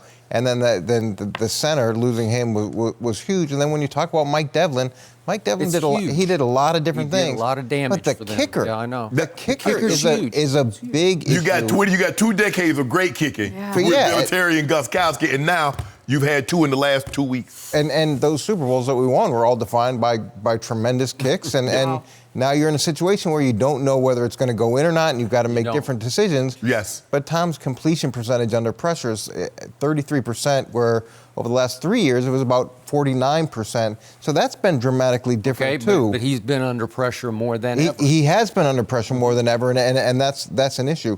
Now, the saving grace is whether it's N'Keal Harry or Ben Watson or Mohamed Sanu, as they take these pieces and these pieces get better within the system, they'll continue to get better. And that's the difference between New England and everybody else, is they're not going to beat themselves traditionally. Now, Baltimore, we saw some mistakes that you don't usually see, so that's the starting point. And they're going to continue to get better, and they'll do a great job of disguising and protecting their weaknesses and exploiting everybody else's weaknesses. Right. And that's where the league tends to fall off, especially late in the season, because they can't keep up with a team that consistently makes progress, even if it's marginal, like New England does. But when I look at New England's coach, correct me if I'm wrong, it gets harder to consistently have to go 12, 13, 14 plays to get the ball in the end zone because they don't have big play. Gronk was a big play. You know, he could go 30, 40 yards. Now, is Edelman move the stick? Mohamed Sanu move the stick. Throw it to James White out of the backfield, move the stick. Coach Belichick makes teams drive length of the field. I feel if I make you go consistently 13, 14 plays, you'll make a mistake before you get the ball in the end zone. Well, that's what happens with New England because they don't have quick strike or big play capabilities. Now they're forced to move the ball 12, 13, 14 plays. And it gets hard. I don't care who you are. It gets hard to consistently win games like that when you got to string together all these drives when other teams can hit you with 1 or 2 big plays. And N'Keal Harry, the first-round pick, and I think he's going to be a stud receiver for them. He's played 0 snaps so far this year, and I thought he was going to play Sunday night, and he did not see the field. So all of a sudden, they've added Mohamed Sanu. I don't know what your eyes told you. I didn't see separation burst from Sanu. But that's not what he is. Okay. Yeah, look, but he had 10 catches? Yeah, he targeted him a bunch. So he had a ton of production. It won't matter whether he gets a separation. It'll just matter whether he's in the right spot consistently, which is something that he'll do. And it's the same thing with Julian Edelman. It's the same thing with Ben Watson. the people being in the right spot, Tom will make the right decision. And as long as you got people in those spots who can then execute on the ball that he throws, usually they're gonna be productive. And Sanu fits the formula so perfectly because he's a good guy, he's a hard worker, he's reliable, he's consistent, he's all those things that you want that typically is never available midway through the season. Okay, now to the other problem. That historical pace defense, that front, the last two games, it looked smallish to me. It looked like it was getting bullied by two offensive lines. Cleveland's, because the Cleveland went for 159 yards rushing. It was in a driving rain. And then definitely Sunday night, they got blown off the ball a bunch of times. And obviously Lamar's a special talent, and he's hard to contain for any defensive front. But I thought it looked extremely vulnerable to stopping the run. Well, it's so interesting because for years they were a 34 defense, and that's all Bill played. And then he realized that there's some value to playing a 4-3 and getting beat by the Giants the way they did.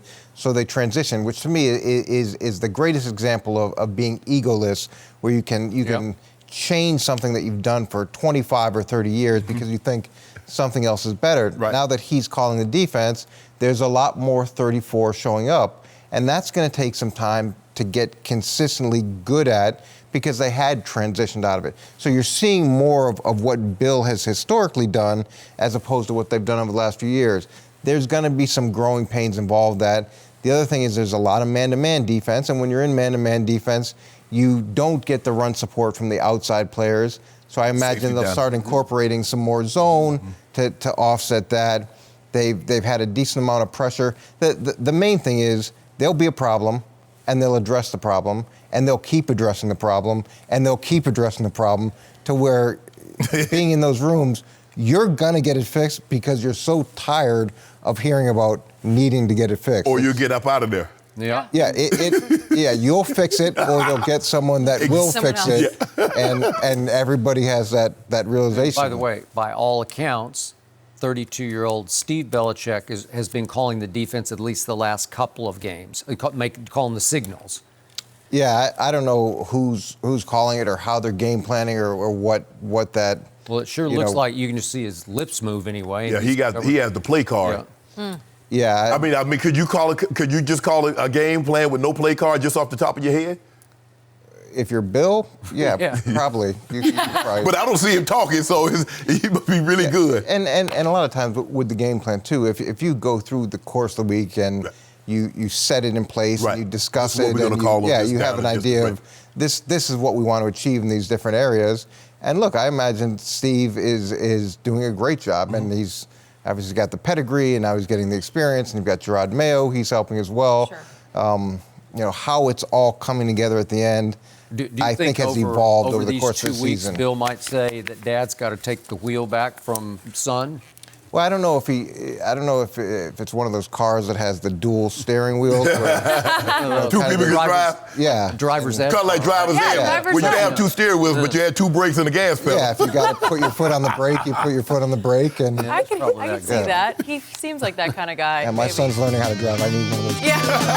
No mercy. So after throwing an interception on his first pass of the game, Dak Prescott was able to turn things around and lead the Cowboys to a 37-18 win over the Giants last night. Dallas took a 1-point lead into halftime thanks to one of 3 Daniel Jones turnovers that gave the Cowboys a field goal to end the half. The second half would be owned by the Cowboys, who outscored New York 24-6. Ezekiel Elliott had 139 yards on the ground, averaging 6 yards a carry, and Dak ended the game with 3 TDs and just over 250 yards. So, Eric, how far can this Cowboys team go? Yeah, I always feel like I'm being too negative on the Cowboys. But whenever honest around here. It's just whenever I watch them, it's hard for me to get excited about where they are. And when you look at them statistically, they're one of the top teams statistically, offensively and defensively in almost every meaningful category. And then you watch them play and you think, this doesn't look like what they look like on paper. And they win the first 3 games of the season, and things were great. And then you go to New Orleans, or you play New Orleans, you can't beat them without Drew Brees. And then you go and you play Green Bay, which is supposed to be the bounce-back game, and you really get blown out, and the score looks closer than it is. But it was a lopsided game that was disappointing on a lot of levels because you thought, okay, and then you go to and you play the Jets and you think, okay, this is the game. This is the bounce back. Where they're definitely going to bounce back, and they lose to the Jets. And now they did some good things against Philly the next week. Just going to the next game. Well, no, they did, and they played the Giants, and it's okay. You talk about the Giants, and the Giants are, the key was we're going to start fast. We're going to start fast, and you throw a pick on the first play, and really the most exciting thing of the first half is the black cat that runs around the field, and it's just so exciting. They've got this similar to New England. They've got this block of games now where they can either distinguish themselves as a really good team or put themselves in the middle of the pack, which is what it feels like they are right now. And I don't even know if they're the best team in the division at this point. Good. So Eric Mangini is on the record. Dallas is not a playoff team. No, I didn't say that. I said I don't know. I don't know what they are because what they put on the field versus what they have on. It's like a lot of times I've seen resumes where the person's so impressive on paper, and then you meet them and you watch them, and you're like, oh, that's not what I was. Not what I was expecting. You like to judge the eye test more than the stats. And I'm trying to warm up to them more. I grew up a Dallas Cowboys fan. I have a lot of friends who are part of the Cowboys organization. I no longer have friends that are Cowboy fans. You're out. Yeah, exactly. I no longer have those kind of friends. No more Christmas ornaments for you. It's all your fault, Skip Bayless. No, it's yours. So I'm trying to see the compelling reasons. That's okay. I love that. Yeah. Next. Well, I'm a guy, Skip. I'm like E-Man. I see better than I hear. I keep hearing they top 10 in points scored. They top 10 in points allowed. Oh, Dak is number 2 in QBR and yada, yada, yada. I'm like, whoa. How that team that's top 10 in points scored, top 10 in points allowed, lose to the Jets? How that team go on the road, minus Drew Brees, and only score 10 points? You're top 10. If you score 10 points a game, you ain't going to be the top 10 or nothing. You slightly better Alabama and Ohio State. So I keep looking like, what? How a team with Dak Prescott and that massive offensive line get down 31-3, man? How's that possible? At home? Then what happened? At home? What happened? Come on, Skip. I don't know about you, but people can't come to my house and just put their feet up on my furniture and turn the remote, do it. Because that's what Aaron Rodgers does every time he comes to Lambeau. Put his feet up, get the remote control, move furniture around, do whatever he wants to. He spilled the dip all over the wall. Don't even care. Wear shoes in the house, drinking wine on the carpet. He don't care if he spill it. Y'all can't do nothing. Broke the TV. So in other words, Skip, but I'm looking at this schedule. Y'all got Minnesota, Detroit, New England, Buffalo. Who you that? And then you catch a break, you get old Mitchell Trubisky. Ooh, he's stinking it up. 5th. And then you got the Rams. You know what Jared Goff do to y'all. Y'all ain't beat him yet. And then y'all got to see old walk into him. Walk into him wins. Then for the division right here. The winner gonna win the division in this game, which will be the Eagles, and y'all going home. You must be giving us a bunch of dubs then. No. Oh, no. Hold on. Right? Let's see.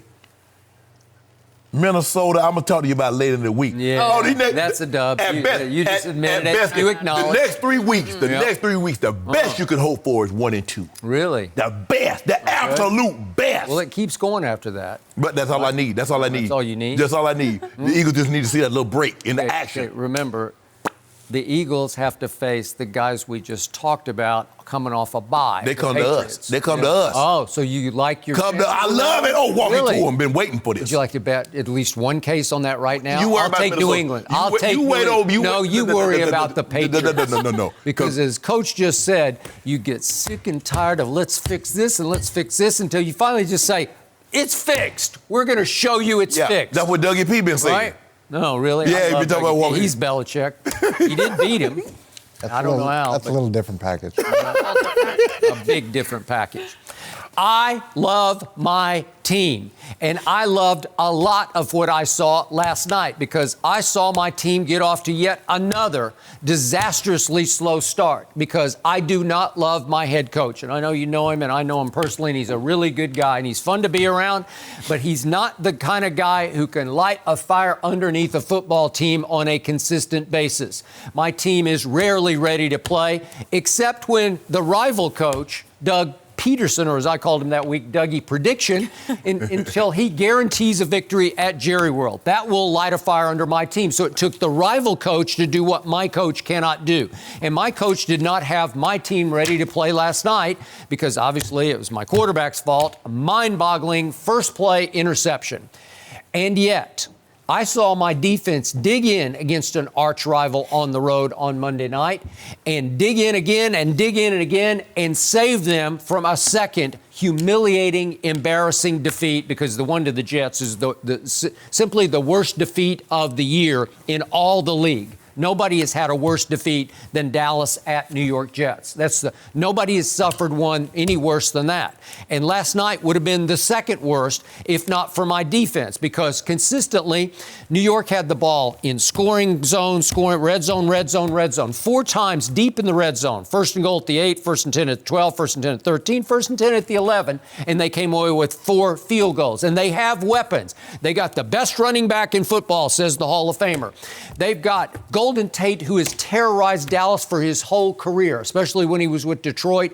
He just chewed them up and spat them out. Golden Tate reminds you a lot of Jerry Rice, doesn't he, man? Very similar. No, but he is really good against Dallas, and he was again last night. Skip, he made one play. Evan Ingram is really good. He's a big, quick target, right? Yes. So you got weapons, and you can't score because my defense rose up last night and showed you what it can be when it's ready to play. Somehow it was ready, and it just shackled the New York Giants offense. Really, Skip? Well, really, I mean, yes. the weapon is only good as the person that's firing it. I mean, so what good is that if he can't shoot? He got Daniel Jones throwing him the ball. Evan Ingram should have more targets than that. Saquon can't get to the line of scrimmage without offensive line. Really? You beat the Giants. The best running back in pro football went 14 times for 28 yards. Put him behind that the Cowboys line. He caught 6 balls for 67 yards, but one of them went for 65. So he caught, 5 other balls for 2 yards? Wow, interesting. I think my defense is it's a deep playoff run defense. It just seems a little unfair that you have to draft everybody in the Cowboys high. You've got to pay them a ton of money,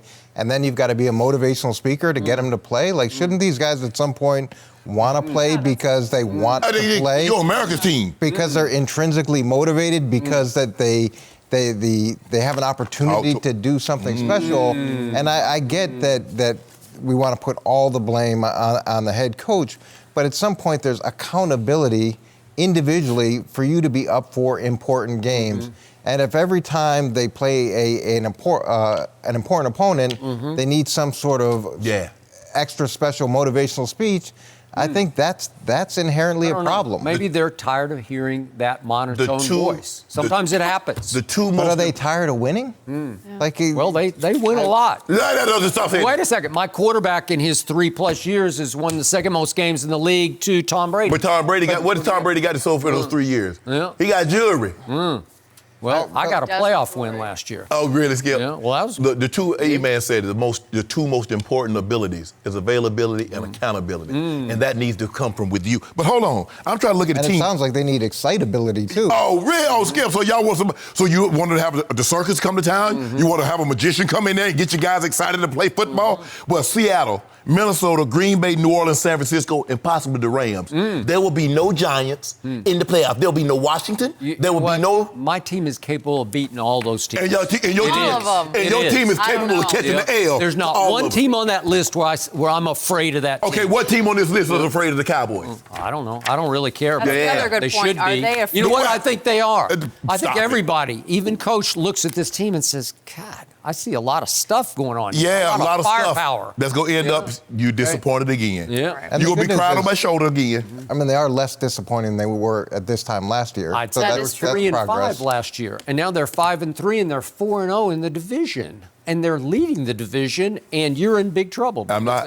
Because you know what? You'll be sad and disappointed, but that's what I'm here for. Skip is going to be okay. You should look inward at your own problems, Philadelphia, because they got big problems. Don't worry about us. They let Mitchell Trubisky hang around until the last blow of the game. But in fairness, the Eagles, they've missed 48. Their meaningful players have missed 48 games versus the Cowboys have missed 13. Oh. And the Eagles have had to overcome a lot more adversity really? than Mercy. Well, the Browns have dropped 4 games in a row and now sit at 2-6 overall. Odell Beckham Jr. reportedly came off the field saying that he couldn't get the ball to save his life in their loss on Sunday. Baker Mayfield claimed that the team knows what they must fix, and Freddie Kitchens says he is not concerned about his job security and is only looking forward. So, Eric, what is the biggest reason that the Browns are 2-6 right now? Well, it's everything but football in Cleveland. And during the preseason, it was all the expectations, which then they built up themselves. And then it's responding to people on social media. It's responding to people in the media. It's the cleats. It's the facial hair. Even this last game, Baker Mayfield changed his facial hair 3 times. Who does that? Who thinks about that during a game? And then what are we talking about with Odell? Guys not thinking about the game. Yeah, we're talking about talking about the cleats, and we're talking about his watch. And you can put together talented people on a team, but you're not in the business of just collecting talent. You're in the business of building a team and a culture. And there it's about cult of personality and who's going to be on the marquee. And some people have to be the best supporting actors. Not everybody can be be in out. the lead role, huh? Yeah, and it just doesn't work that way. And you have a young head coach who's inexperienced, and he's going to need time. Whether he gets that time or not, who knows? And the general manager makes that decision, and is that decision made so that he can consolidate power within the organization? Yeah, who knows what the dynamic is with ownership, but it's everything besides football. And to sit back and talk about, we have the problems fixed, we know what we need to fix, you need to stop talking. Yeah, fix that and problem. you need to focus on the next opponent. And when you start there, you got a good chance at least to move forward, as opposed to what they're doing now, which is just putting out the next fire that shows up. You know what, Skip? We can blame Freddie because we all believe that he's in over his head. Yep. But the biggest reason why is Baker Mayfield's regression. He's regressed. Freddie Kitchens called those plays the last half of the season. He got this job because he did an excellent job of calling plays, and Baker played extremely well. Baker Mayfield has the worst completion percentage of any starting quarterback in the NFL. He's tied for the 3rd most in interception. Tied for most interception, 3rd most turnovers. That's why. Skip, you said the quarterback is the most important position. He's the most valuable player on the team. Well, there you have it right there. They can run the football. Nick Chubb is a damn good running back. They don't have the best offensive line, but Baker Mayfield has been terrible. Except for the game at Baltimore. Except for the game. And the thing is, Skip, they're 2-6. So in the Jets game, he wasn't that great, but they won against an overmatched Jets team. And I think that was Luke Falk's. It might have been Luke Falk game. But Skip, they do all this talking. Freddie, well, I hope you're not happy to win 7 games. If Super Bowl's not your expectations, I don't want you. Bruh, can you just win the division, which you haven't won in 130 years? Yep. Let's start with the division, get a playoff win, and then we'll talk about Super Bowl. But all these expectations, they're going to do this, this, and this, and they ain't going to do nothing. They're going to be the same Browns again, and that's my fault. It ain't their fault, it's my fault, because I believed in them. I believed they were going to change it around. So I don't even fault them, I fault me, but you won't get me again next year, I bet you that. So, if Baker Mayfield isn't careful, next year he'll be doing commercials for regressive insurance, right? Yeah. Regressive, because he is regressing. Yes. But it all started with the progressive commercials, which are relentlessly an onslaught on TV. I have never seen anything quite like it. And I read that he filmed 20 different commercials, and now they play all kinds of versions. Yeah. I know Progressive is located in Cleveland, so they really bombard the Cleveland market with it. It's hard for a sophomore quarterback, a second-year quarterback, to live up to that many commercials because the target on your back is huge. And I tell you all the time, because I've covered this league longer than you played, there's no league like the NFL for putting somebody back in his place, because this is a hard game to play. And if you're not that guy, they will put you back. If you bite off more than you can chew, this league will render you just mediocre, and that's what's happening. I'm not even sure he's been mediocre this year, except for the one game. Last year, he was in all his glory because nobody expected much of anything when he took over. And he was spreading the ball to a bunch of no-name receivers who were all pretty good, and they were all caught up in his Baker magic. Because once he gets rolling, he can really roll. And this year, he got off wrong, and he's lost his confidence. He's lost his way. They're not protecting very well. And he is obsessed with, should I throw it to 13 or not? And the other day, the deciding play of the game at Denver, he went out of his way not to throw it to Odell because I'm going to get the ball to Jarvis. I want to show the world I don't have to rely on Odell. And again, Baker's got a big ego. We know him well. We know what he's all about. And he's going to do it, by God, his way. And his way is not working.